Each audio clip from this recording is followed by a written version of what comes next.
It's Terry Henne and his Farm Show on 100.5 and 790 News Radio WSGW and online WSGW.com.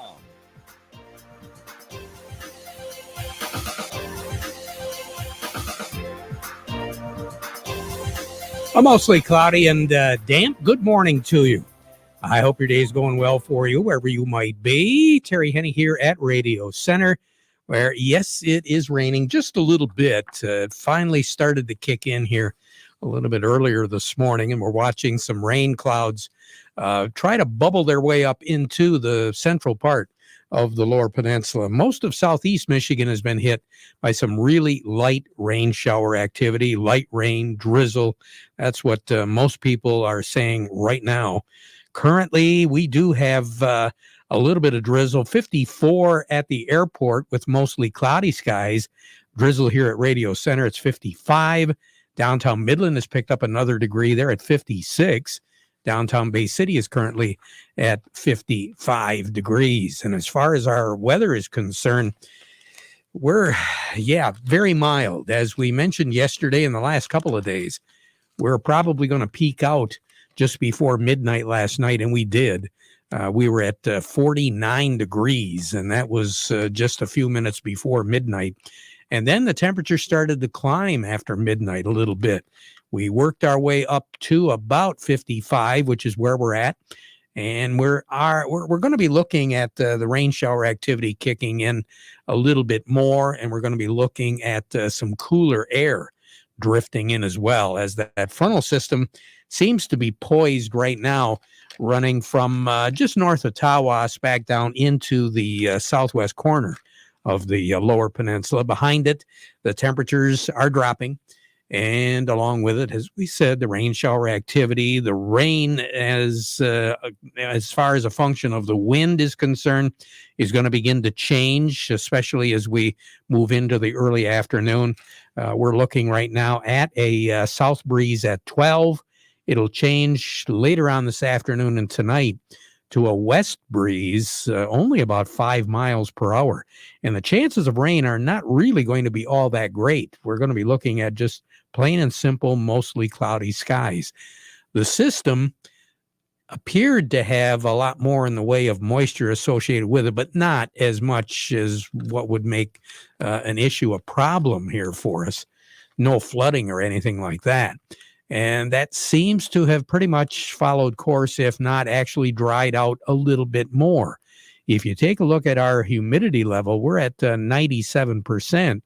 But some of the other locations, especially to the backside of the front, the humidity level is quite a bit lower, anywhere from 20 to 25% lower than what it is ahead of it. So not a lot of moisture associated with this thing.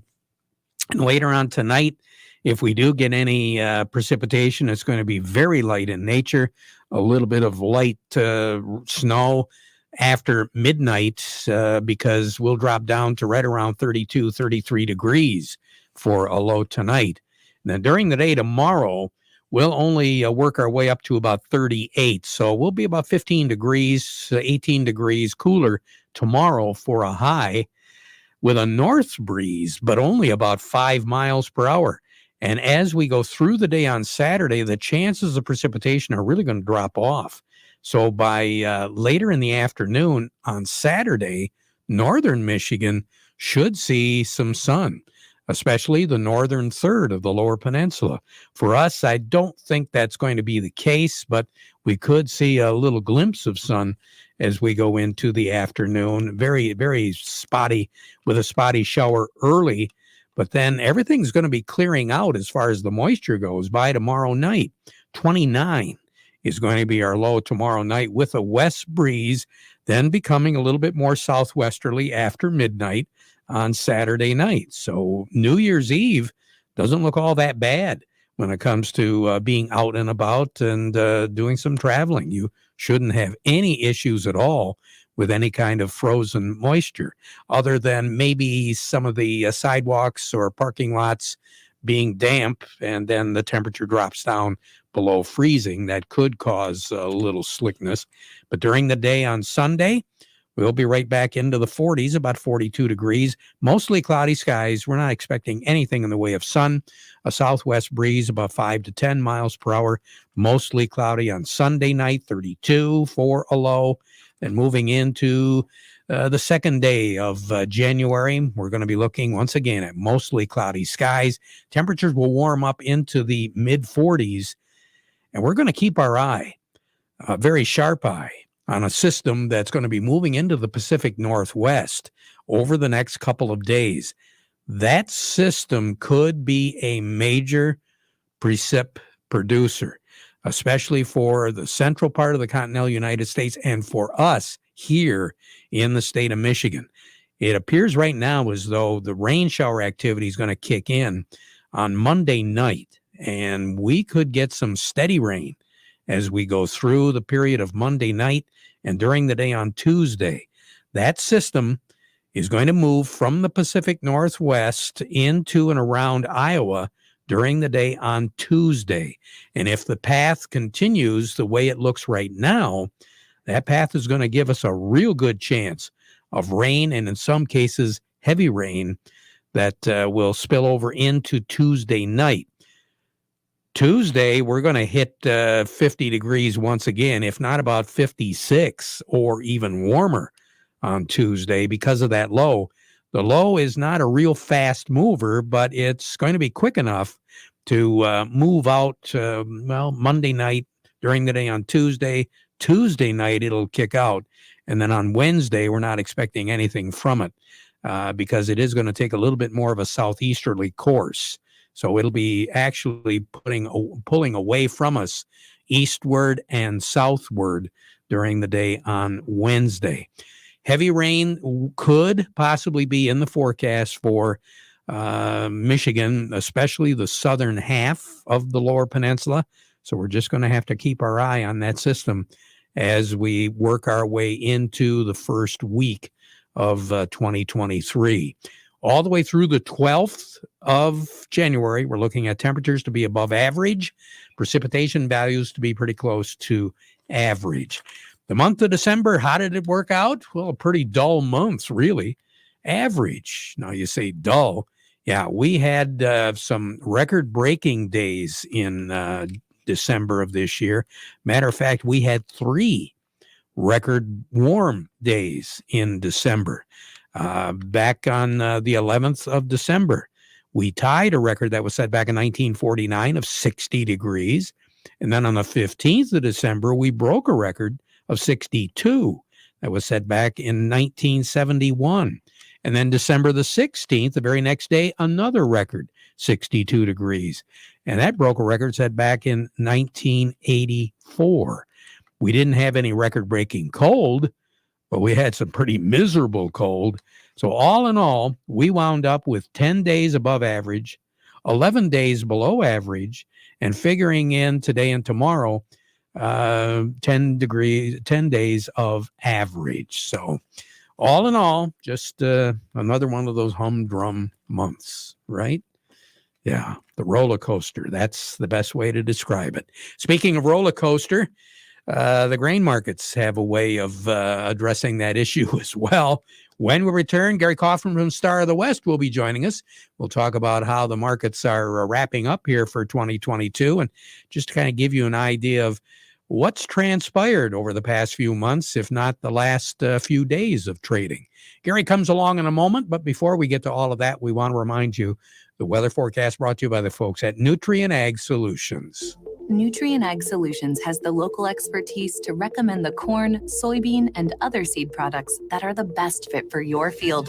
Plus, unparalleled agronomic support with products and services to unlock yield potential and improve crop performance from planting to harvest.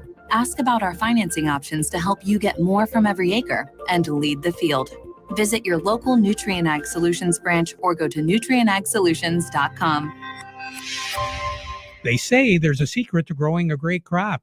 At Nutrien Ag Solutions, they beg to differ. It all starts with a strong foundation, and when it comes to fertilizer, there's no question that Titan XE drives dry fertilizer performance. They've been unlocking the potential in every prill of dry fertilizer with biocatalyst technology for over a decade.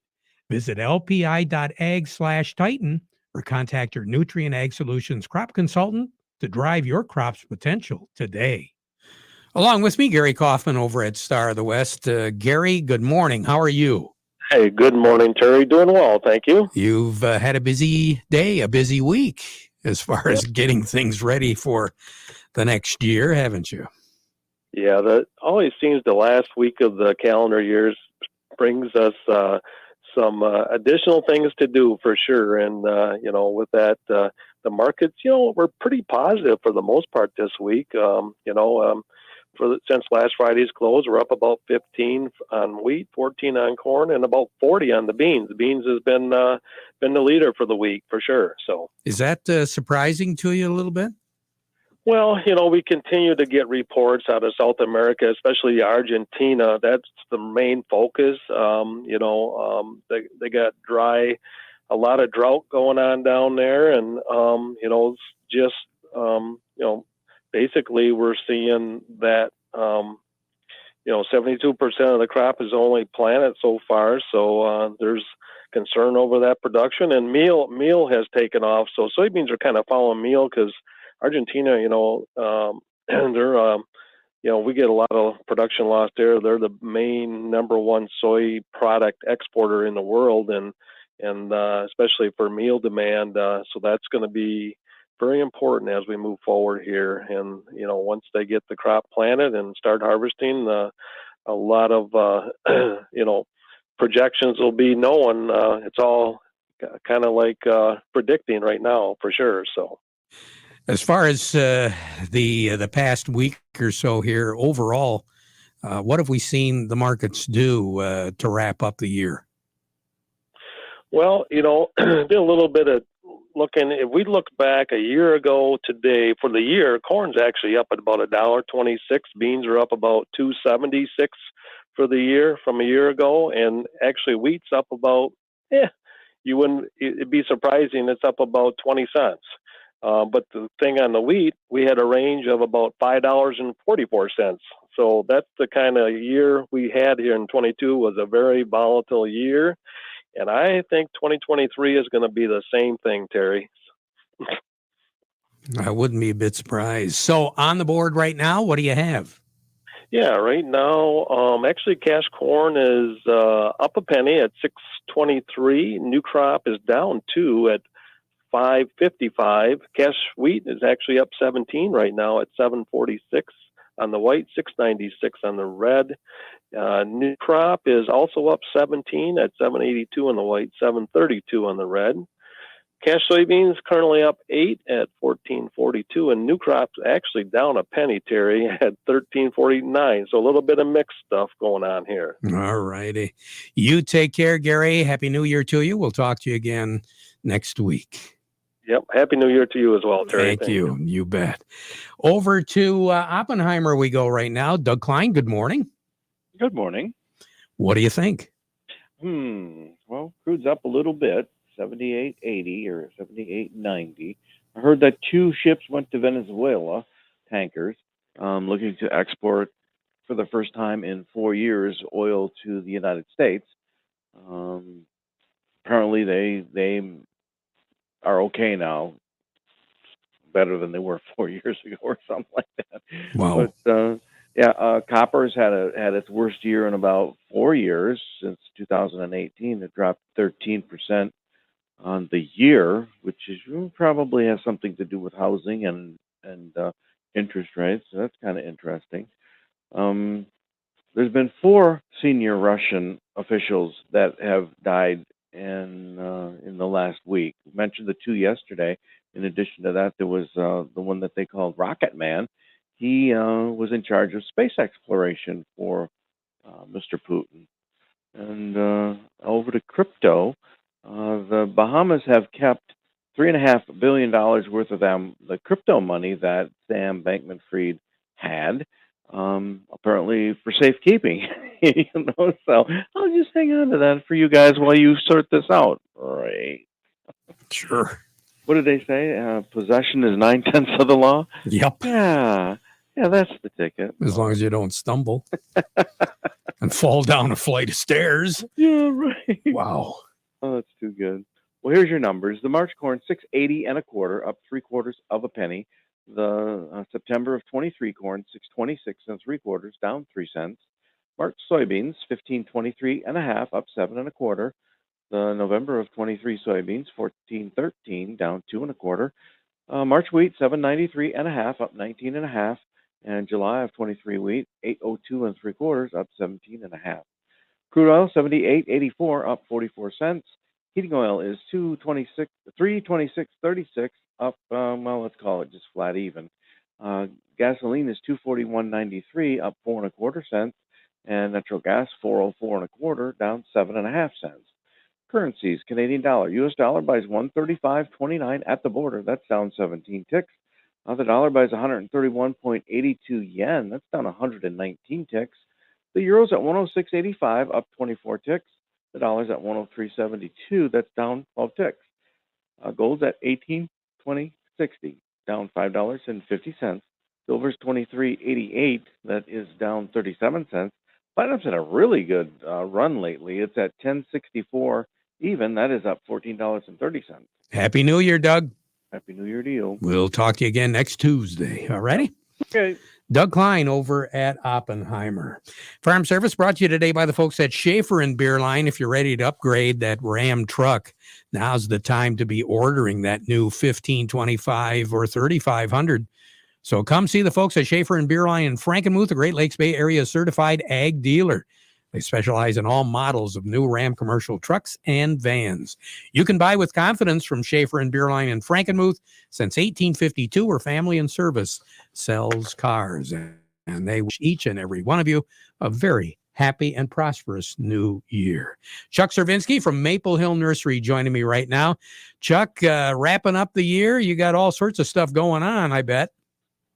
Yeah, just kind of in the wind down mode for the year right now, getting ready for next spring. So what should we be looking at right now, Chuck? Well, as we're wrapping up the holidays, there's plenty of things to do with that Christmas tree rather than just throwing it out to the curb for the junk man. If you've got a small chipper at home, you can grind it up, use it as mulch. You could create a habitat for the birds in the backyard for the next few months. You could cut the branches up and use them to cover your perennials. Or if you're lucky enough to have a pond in your backyard, you can use it as a fish habitat. Just a few ideas, and they all can be very useful. Yep. And for more information, they can get a hold of you. You got a lot of things that you can share with folks here over the winter. How do we do that? You can give us a call at 989-835-4708 at the store or visit our website, www.maplehillmidland.com. Happy New Year, Chuck. Same to you and Sharon and all the gang. Thank you. Chuck Cervinsky, Maple Hill Nursery in Midland. Eric Sawatsky in a moment. Get a great deal on versatile Kubota equipment today, like Kubota BX and L Series compact tractors, part of our tractor lineup rated #1 in durability and owner experience, Z Series mowers, and Sidekick utility vehicles. Stop by your local Kubota dealer today. Bring home a Kubota BX Series tractor for 0 down, 0% APR for up to 60 months, plus save up to $700. Now through December 31st. See us or go to KubotaUSA.com for more details. Built upon a solid foundation of cast iron and steel, the Kubota L Series is part of our under 100 horsepower tractor lineup rated #1 for reliability. They feature powerful Kubota diesel engines and easy operation. The durable Kubota L Series. Talk to your local Kubota dealer today to schedule a demo. Go to KubotaUSA.com for full disclaimer. See Kim Weiss at Lingle Equipment, 3001 Sawyer Drive along I-75 at the M81 Carroll exit just south of the Zilwaukee Bridge, Saginaw. Call Kim today at 989-754-7801 or email at k.weiss@lingle1.com. Along with me, Eric Sawatsky, Yo and Yo Accounting. Eric, it looks as though the folks in Washington slid something through on us, didn't they? They did. They gave us a little early New Year's present, I guess. It sounds like today President Biden did sign the omnibus spending bill that Congress had passed. Today was the last day they could sign it, so they actually had to fly the paperwork to him on vacation in St. Croix to sign. So that was interesting. But there's a lot packed into this bill, $1.7 trillion. Of spending, and it basically keeps the government funded and open for business again till next October 1st. but there's a lot of different things, wish lists that were kind of stuck into this bill. So today I just wanted to highlight a couple things that are going to impact the ag community. They did approve $3.7 billion in farm disaster aid, so crop and livestock losses over the past year from different droughts and wildfires. There's a lot of money set aside for that. They're also requiring one-time payments for rice producers. It doesn't impact a lot of us here in Michigan, but there's going to be big payments going out to rice producers from the USDA, and a whole laundry list of other programs, including food stamp funding and other research and rural development projects that are going on. So a lot of different things that we can unpack in the future, but it looks like there was quite a bit in there for ag. There were big changes coming up for retirement plans, which we'll talk about later. And just a laundry list of other things that are in the bill as well. So lots to look at and study going into the new year. I guess so. Going into the new year, Eric, you take care. Happy New Year to you, and we'll look forward to talking to you again next year. Same to you, Terry. Happy New Year. Yes. Eric Sawatsky over at Yo and Yo. Farm Service brought to you today by the folks at Thumb Bank, serving the needs of agriculture for well over 125 years. 2 locations in Bay City. Also, Cassidy, Caseville, Pigeon, Bad Axe, and Marlette. Thumb Bank, where relationships are built on trust. We wish each and every one of you a very happy New Year. Be safe this weekend. Shouldn't have any problems getting wherever you need to go weather-wise. Back at 12:30 with an update. Now we conclude our program with the playing of our national anthem.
From the Premier Kitchen and Bath Gallery Studios, WSGW, Saginaw, Bay City, Midland, WSG.